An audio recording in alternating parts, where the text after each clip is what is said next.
నేటి కాలంలో మనకి ఎవరు బోధ ఆదర్శంగా తీసుకోవాలంటే యేసుక్రీస్తు ప్రభువారి యొక్క బోధనలను మనము ఆదర్శంగా తీసుకోవాలి.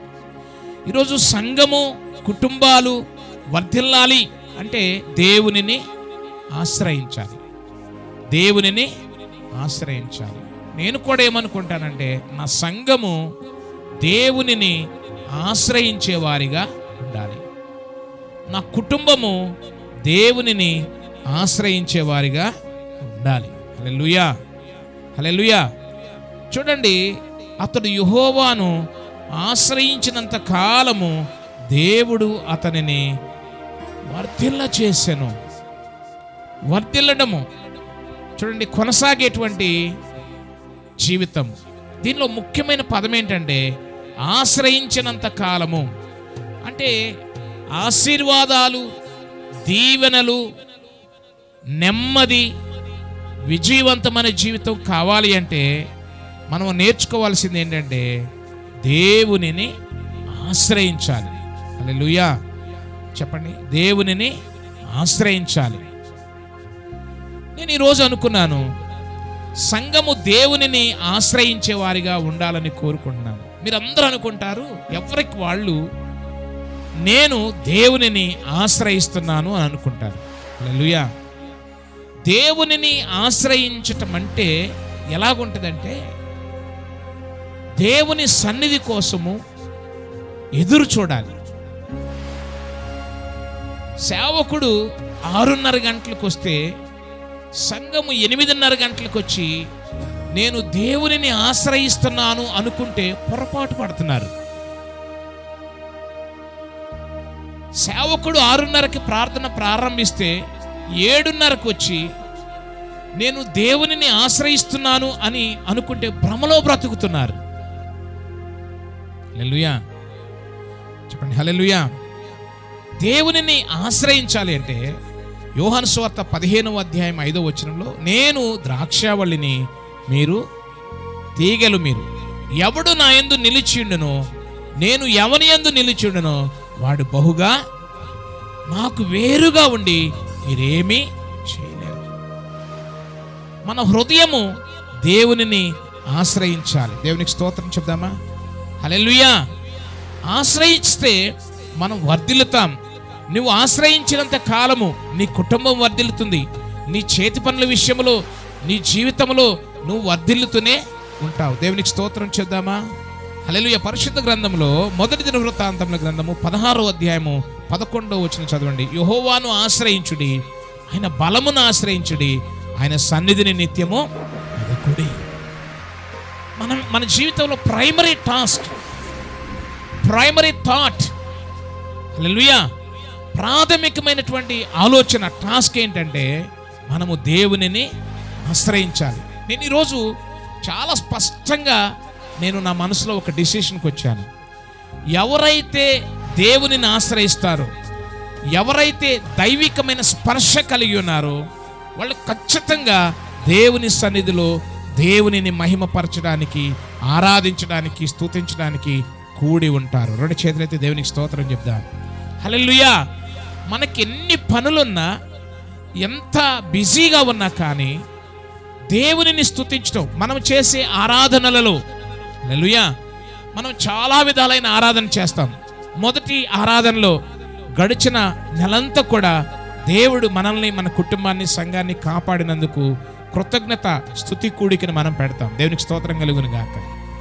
2వ వారం ఏం చేస్తామంటే ప్రైజ్ అండ్ వర్షిప్, దేవునిని స్తుతించి మహిమపరచటం. 3వ ఆరాధన ఏం చేస్తామంటే, 3వ వారం ఏం చేస్తామంటే శాపములను విరగొట్టడం, కర్స్ బ్రేకింగ్. ప్రత్యేకంగా దాని కొరకై ఒక కూడికను ఏర్పాటు చేసుకున్నాం. 4వ వారం ఏం చేస్తామంటే సంఘము కొరకు, కుటుంబముల కొరకు, దేశము కొరకు, పట్టణము కొరకు, మిషనరీల కొరకు, రాజుల కొరకు, అధికారుల కొరకు ప్రత్యేకంగా ఒక వారాన్ని కేటాయించుకొని దేశం కోసం, అధికారుల కోసం ప్రార్థన చేస్తాం. దేవునికి స్తోత్రం చెప్దామా? ఈ 4 ఆరాధనలో చాలా ప్రతిష్టాత్మకమైన చాలా గొప్పది, the best, the great, the most highest worship service ఏంటంటే స్తుతి ఆరాధన. స్తుతి ఆరాధన. నా నిమిత్తము నేను నిర్మించిన నా జనులు నా స్తోత్రమును.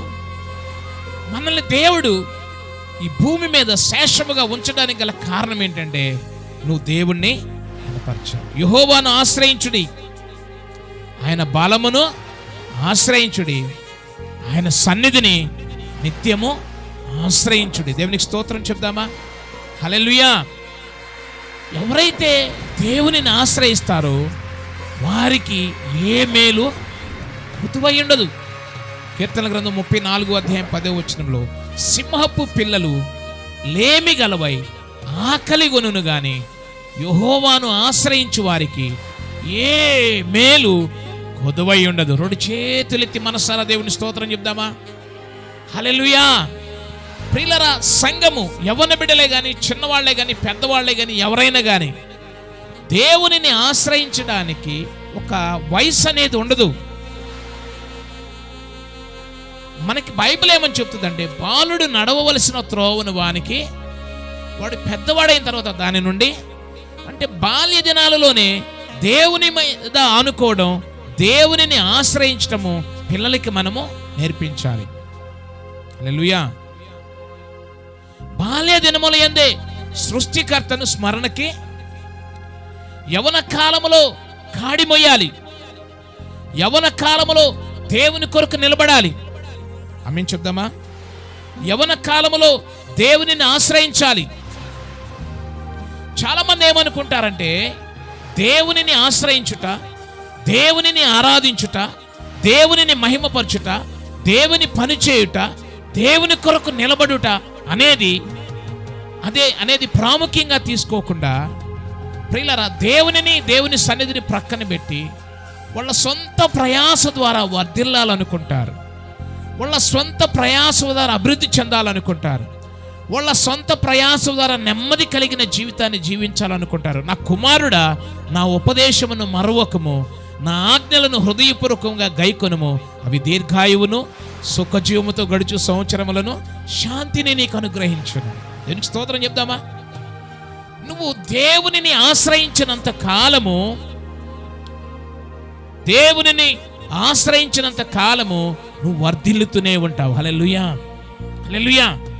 ఈ దేశములో ఉన్నప్పుడు దేవుణ్ణి ఆశ్రయించడం కాదు, ఏ దేశములో ఉన్నా, ఏ రాష్ట్రములో ఉన్నా, ఏ స్థితిలో ఉన్నా, ఏ పరిస్థితిలో ఉన్నా, దీన స్థితిలోనైనా పిల్లల్ని కంట్రోల్ చేయండి, సంపన్న స్థితిలోనైనా నువ్వు ఎలాగుండాలంటే దేవునిని ఆశ్రయించే వ్యక్తిగా ఉండాలి.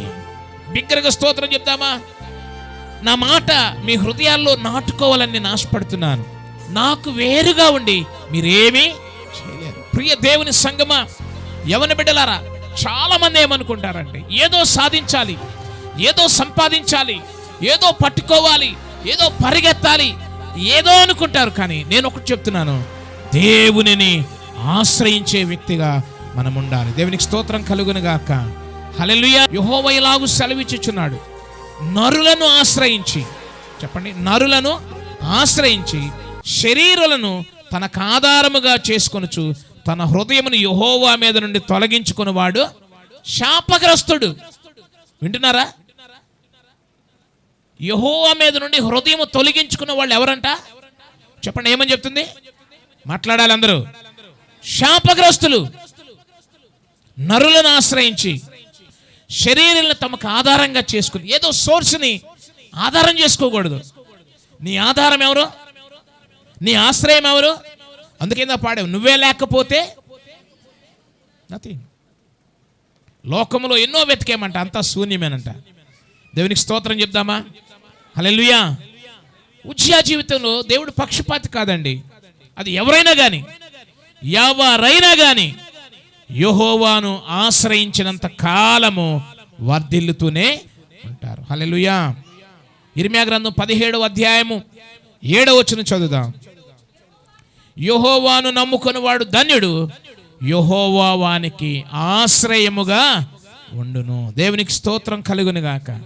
దేవునిని ఆశ్రయించే వారిగా ఉండాలి. ప్రియులారా, ఉజ్జియా జీవితంలో 2 అనుభవాలు మనం చూస్తూ ఉన్నాం. ఏంటి అని అంటే, ఉజ్జియా యెహోవాను ఆశ్రయించాడు. ఆశ్రయించినంత కాలం ఏమైందంటే వర్ధిల్లాడు. ఆమెన్ చెప్పండి. ఒక కాయిన్కి 2 పార్ట్స్ ఉన్నట్లుగా చూడండి, ఒక ప్రక్క బొమ్మ, ఒక ప్రక్క బొలుసు. ఒక వ్యక్తి యొక్క జీవితంలో 2 అనుభవాలు ఉంటాయి. హలో, ప్రభువుని నమ్ముకున్న దినాలలో చాలా భారం కలిగి ఉంటారు, దర్శనం కలిగి ఉంటారు, ఆశ కలిగి ఉంటారు, తృష్ణ కలిగి ఉంటారు. కానీ కలిమి కలిగిన కొలది వాళ్ళలో భారం ఏమైపోతుందంటే చెప్పండి, తగ్గిపోతుంది. ఆసక్తి తగ్గిపోతుంది. హల్లెలూయా, హల్లెలూయా. బిగ్గరగా చెప్పండి, హల్లెలూయా. నరపుత్రుడా, నువ్వు చక్కగా నిలబడుము, నేను నీతో మాట్లాడాలి. దేవుడు నీతో మాట్లాడాలంటే నువ్వు ఎలాగుండాలంటే ఆత్మీయంగా పడిపోయిన వ్యక్తిగా ఉండకూడదు. దేవుని ప్రత్యక్షత ఎరిగిన వ్యక్తి పడిపోకూడదు. దేవునికి స్తోత్రం చెప్దామా. ఈ ఉజ్జియా కాలములో చూడండి, 2వ దినవృత్తాంతముల గ్రంథం 26వ అధ్యాయము 15వ వచనంలో 15, అతడు స్థిరపడు వరకు అతనికి ఆశ్చర్యమైన సహాయము కలిగెను, అతని కీర్తి దూరముగా వ్యాపించాను. దేవునికి స్తోత్రం కలుగును గాక. హల్లెలూయా. బిగ్గరగా చెప్దాం, హల్లెలూయా. అయితే చూడండి, ముందు మాట 15వ వచనం ఏమందంటే, అతడు స్థిరపడు వరకు అతనికి ఆశ్చర్యమైన సహాయము కలిగాను, కనుక అతని కీర్తి దూరముగా. అయితే అతడు స్థిరపడిన తరువాత అతడు మనస్సును గర్వించి చెడిపోయాను. గర్వం అనేది పతనానికి తీసుకెళ్తుంది. హల్లెలూయా. ఆత్మీయ గర్వం ఉంటుంది. చెప్పండి, ఆత్మీయ గర్వం ఉంటుంది, మామూలుగా గర్వం ఉంటుంది. హల్లెలూయా. ఇక్కడ ఈ ఉజ్జియా రాజు ఏం చేశాడంటే, స్థిరపడిన తర్వాత ఆయన ఏం చేశాడంటే మనస్సున గర్వించాడు. ఈరోజు చాలా మందిలో ఉన్న ఒక చెడ్డ గుణం ఏంటంటే, యెహోవాను ఆశ్రయించినంత కాలం ఆశ్రయిస్తారు, యెహోవాను ఆశ్రయించినంత కాలం వర్ధిల్లుతూనే ఉంటారు. వర్ధిల్లిన తర్వాత దేవునిని ప్రక్కన పెడతారు, దర్శనాన్ని మర్చిపోతారు, భారాన్ని విడిచిపెడతారు, ప్రత్యక్షత విషయంలో ప్రియులారా అవివేకంగా ప్రవర్తిస్తారు, యెహోవా విషయంలో తెలివి తక్కువ వారిగా ఉంటూ ఉంటారు. ఎంతవరకు నీవు యెహోవాను ఆశ్రయిస్తావో అంతవరకు నీవు వర్ధిల్లుతావు, అంతవరకు నీ కుటుంబం వర్ధిల్లుతుంది, అంతవరకు నీ చేతి పనులన్నిటినీ దేవుడు వర్ధిల్లింప చేస్తాడు, నీ ఆలోచన యావత్తు సఫలపరుస్తాడు. దేవునికి స్తోత్రం కలుగును గాక. హల్లెలూయా. అయ్యా నేను వర్ధిల్లాలి అంటే చేయి పైకెత్తారు, అయ్యా నేను అభివృద్ధి చెందాలంటే చేయి పైకెత్తారు, అయ్యా నేను సక్సెస్ఫుల్ లైఫ్ అంటే చేయి పైకెత్తారు. హల్లెలూయా. అయ్యా నేను నెమ్మది కలిగి జీవించాలంటే చేయి పైకెత్తారు. ఇవన్నీ నీకు కావాలి అంటే, ఇవన్నీ నువ్వు సొంతం చేసుకోవాలంటే నువ్వు చేయవలసింది ఒకే ఒక్క పని ఏంటంటే, యెహోవాను నీవు ఆశ్రయించాలి. దేవునికి స్తోత్రం చెప్దామా. నీ మనస్సులో దేవునికి ప్రథమ స్థానం ఇవ్వాలి. హల్లెలూయా. మొదట నీకుండిన ప్రేమను నీవు మరచితివి. ఏమైంది ఆ ప్రేమ? ఏమైంది ఆ దర్శనం? ఏమైంది ఆ భారం? ఏమైంది ఆ భక్తి? ఉజ్జియా జీవితంలో జరిగింది ఏంటో తెలుసా? యెహోవాను ఆశ్రయించినంత కాలము వర్ధిల్లాడు. అతడు స్థిరపరచబడిన తరువాత మనస్సున గర్వించి చెడిపోయాను. నా ప్రియ దేవుని సంగమా, ఈ లైవ్లో వీక్షిస్తున్న ప్రతి ఒక్కరితో నేను చెప్తున్నాను, వర్ధిల్లిన తర్వాత మనస్సున గర్వించటం అనేది పతనానికి కారణమవుతుంది. హల్లెలూయా. ఈయన ఏం చేశాడు? వర్ధిల్లిన తర్వాత అంతా నేనే అనుకున్నాడు. చెప్పండి, అంతా నన్ను బట్టి యాజకులు అనుకుంటున్నారు, నన్ను బట్టి మందిరం అనుకుంటున్నాడు, నన్ను బట్టే సేవకులు అనుకుంటున్నాడు, నన్ను బట్టే సేవ అనుకుంటున్నాడు, నన్ను బట్టే ఇదంతా అనుకుంటున్నాడు. హల్లెలూయా. దేవునికి స్తోత్రం చెప్దామా. దేవుని స్థానం దేవునికి ఉంటుంది, యాజకుని స్థానం యాజకునికి ఉంటుంది. హల్లెలూయా. ప్రవక్తల స్థానం ప్రవక్తకు ఉంటుంది, నీ స్థానము నీకుంటుంది. దేవునికి స్తోత్రం చెప్దామా. ఉజ్జియా స్థిరపడిన తర్వాత మనస్సున గర్వించాడు. హల్లెలూయా. యాజకుల మీద కోపము చూపాను. యాజకుల్ని ఎవరు అపాయింట్ చేశారు? దేవుడు ఎన్నుకున్నాడు. ధూపం వేసే పని రాజుల పని కాదు, అహరోను వంశస్థులైన యాజకుల పని. పరిశుద్ధ స్థలములో నుండి బయటకు పొమ్ము, నువ్వు ద్రోహము చేసి ఉన్నావు, నీ దేవుడైన యెహోవా సన్నిధిన ఇది నీకు ఘనత కలగదని చెప్పారు. హల్లెలూయా. ఇది నీ పని కాదండి. దేవునికి స్తోత్రం చెప్దామా? సంఘాల్లో కూడా చాలా చోట్ల అలాగా విశ్వాసులుగా ఉంటూ పాటలు నేర్చుకుని, వాక్యాలు నేర్చుకుని, కొంచెము అణుకువ మెనుకువలన్నీ నేర్చుకుని, ఇక తర్వాత పాస్టర్ గారిని డామినేట్ చేయడం, పాస్టర్ గారిని కూర్చోబెట్టడం, పాస్టర్ గారు చెప్పే వాక్యాలను విమర్శించడం. వాక్యం మాకు బాగా తెలుసు. చాలా మందిలో ఆత్మీయ గర్వం ఉంటుంది. హల్లెలూయా. ఇవన్నీ మేము ఎప్పుడో చేశాం, ఇవి మాకు తెలుసు, అవి మాకు తెలుసు, ఈ వాక్యం మాకు తెలుసు, ఆ వాక్యం మాకు తెలుసు. ఆత్మీయ గర్వం. ఇది దేనికి కారణం చెప్పండి? పతనానికి కారణం. చాలా మంది సంఘాల్లో ఇప్పుడు కూడా ఉన్నారు. సేవకులు చెప్పే మాట లెక్క చేయరు. సేవకుని స్థానం సేవకునిదే, యాజకుని స్థానం యాజకునిదే, నీ స్థానము నీదే, రాజుల స్థానము రాజులదే. ఎవరిని ఏ పని కోసం దేవుడు నిర్ణయించాడో ఆ పనినే చెయ్యాలి. హల్లెలూయా. చెప్పండి హల్లెలూయా. పరిశుద్ధ స్థలములో నుండి బయటకు పో, నువ్వు ద్రోహం చేస్తున్నావు, నీ దేవుడైన యెహోవా సన్నిధిన ఇది నీకు ఘనత కలగజేయదని చెప్పగా ఉజ్జియా ధూపం వేయుటకు ధూపార్తి చేత పట్టుకుని రౌద్రుడై యాజకుల మీద కోపము చూపెను. హల్లెలూయా. చెప్పండి. నేనేమంటానంటే ఉజ్జియా ఆశ్రయించినంత కాలము వర్ధిల్లాడు. ఆమేన్ చెప్పండి. నా ప్రియ దేవుని సంగమా, నీవు నేర్చుకోవలసింది, నువ్వు వెంబడించవలసింది, నువ్వు అనుసరించవలసింది ఒకటే. ఏంటి అంటే నీ దేవుడైన యెహోవాను నీవు ఆశ్రయించాలి. నీ ముందు ఆయన ఉండాలి, నీ మదిలో ఆయన ఉండాలి, నీ హృదయములో ఆయన ఉండాలి. దేవుని సన్నిధిని ప్రేమించే వ్యక్తిగా ఉండాలి, దేవునితో సహవాసం చేసే వ్యక్తిగా ఉండాలి, దేవునితో నడిచే వ్యక్తిగా ఉండాలి. యెహోవాయే నీకు ఆధారమై ఉండాలి, యెహోవాయే నీకు ఆశ్రయమై ఉండాలి. యెహోవాను ఆశ్రయించుడి, ఆయన బలమును ఆశ్రయించుడి, ఆయన సన్నిధిని నిత్యము ఆశ్రయించుడి. దేవునికి స్తోత్రం చెప్దామా? హల్లెలూయా. చాలా మంది వాళ్ళకున్నటువంటి ఆ జ్ఞానాన్ని ఉపయోగిస్తారు, వాళ్ళకున్నటువంటి ధనాన్ని బట్టి గర్విస్తూ ఉంటారు. కొంతమందికి ఆత్మీయ గర్వం ఉంటుంది. పాస్టర్ గారి కంటే నేనే బాగా వాక్యం చెప్పగలనని, పాస్టర్ గారి కంటే నేనే బాగా ఆరాధన చేయగలనని, పాస్టర్ గారి కంటే నేనే బాగా పాటలు పాడగలనని, పాస్టర్ గారి కంటే ఇంకా నేను బాగా పరిచయం చేయగలనని. అది ఆత్మీయ గర్వము. అది పతనానికి దారితీస్తుంది. సేవకుని మీద తిరుగుబాటు చేయకూడదు. హల్లెలూయా. అది ఘనత కాదు, అది వారి పని కాదు. దేవునికి స్తోత్రం కలుగును గాక. నీ దేవుడైన యెహోవా సన్నిధిన ఇది నీకు ఘనత కలగజేయదని చెప్పగా రౌద్రుడై యాజకుల మీద కోపగించుకున్నాడు. హల్లెలూయా. ఎందుకని? అధికార గర్వం. ఆమేన్ చెప్పండి. వర్ధిల్లాడు, తిరుగులేకోకుండా దేవుడు ఆశీర్వదించాడు, ఆశ్రయించినంత కాలం వర్ధిల్లాడు. హల్లెలూయా. నిన్ను వర్ధిల్లింప చేసింది ఎందుకనంటే ప్రజలను న్యాయంగా పరిపాలించడానికి, యాజకులను రూల్ చేయడానికి కాదు. దేవునికి స్తోత్రం చెప్దామా? హల్లెలూయా. చూడండి, యెహోవా మందిరములో ధూపపీఠము ప్రక్క అతడు ఉండగా యాజకులు చూచుచునే ఉన్నప్పుడు అతని నొదట కుష్ఠరోగము పుట్టెను. దేవునికి స్తోత్రం కలుగును గాక. కనుక వారు తడువు చేయగా అక్కడి నుండి అతనికి బయటికి వెళ్ళగొట్టిరి. చూడండి, యెహోవా మందిరములోనికి వచ్చినటువంటి ఉజ్జియా రాజు దేవుని మందిరంలో నుండి బయటికి త్రోసివేయబడ్డాడు. ప్రియ దేవుని సంగమా, దేవునిని ఆశ్రయించాలి. దేవునికి స్తోత్రం చెప్దామా?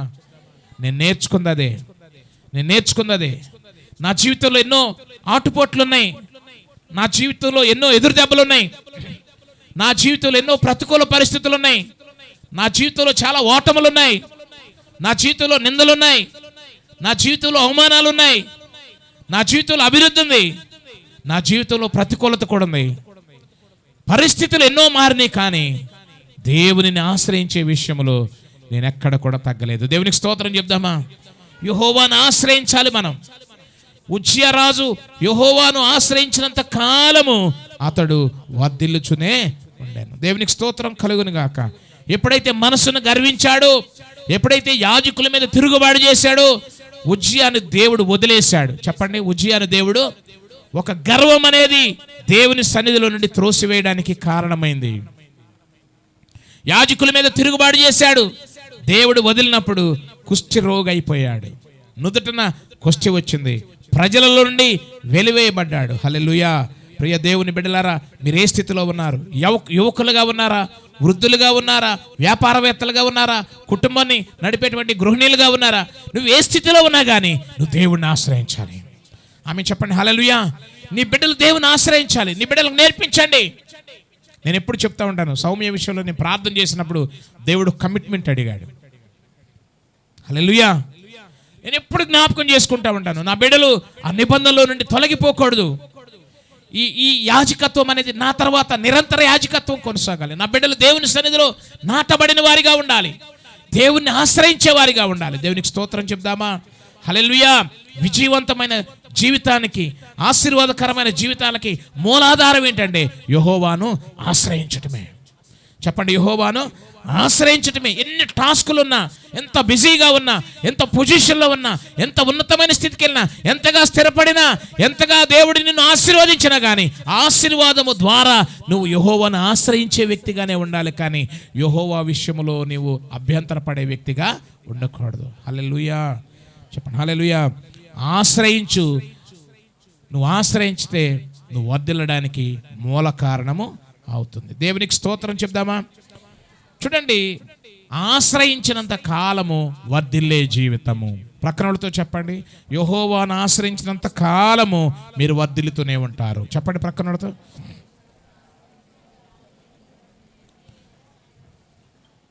హల్లెలూయా. ఆమోసు గ్రంథం 5వ అధ్యాయం 6వ వచనం చదువుదాం. యెహోవాను ఆశ్రయించుడి, అప్పుడు మీరు బ్రతుకుదురు. చదవండి ఒక్క మాట. యెహోవాను ఆశ్రయించుడి, అప్పుడు మీరు బ్రతుకుదురు. దేవునికి స్తోత్రం కలుగును గాక. హల్లెలూయా. చూడండి, మన జీవితంలో మనం ఏం చేయాలంటే దేవునిని ఆశ్రయించాలి. ఆమె చెప్పండి. దేవునిని ఆశ్రయించినంత కాలము దేవుడు నీకు తోడుగా ఉంటాడు. దేవుడు నీకు ఘనతను కలుగజేస్తారు. దేవుడు నిన్ను వర్ధిల్లింపచేస్తారు. దేవుడు నీకు కీర్తిని కలుగజేస్తాడు. దేవుని యొక్క ఆశీర్వాదాల అనుగ్రహము నీ మీద, నీ బిడ్డల మీద, నీ కుటుంబం మీద ఉంటుంది. ఈరోజు సంఘము, ఈరోజు మనం ఏమి నేర్చుకోవాలంటే యెహోవాను ఆశ్రయించేవారిగా, యెహోవాను వెంబడించేవారిగా, యెహోవాను ఘనపరిచేవారిగా, యెహోవాని మహిమపరిచేవారిగా ఉండాలి. హల్లెలూయా. ఎంతవరకు నీవు యెహోవాను ఆశ్రయిస్తావో అంతకాలము నీవు వర్ధిల్లుతూనే ఉంటావు. దేవుడి కొద్ది మాటలు దీవించి ఆశీర్వదించునుగాక.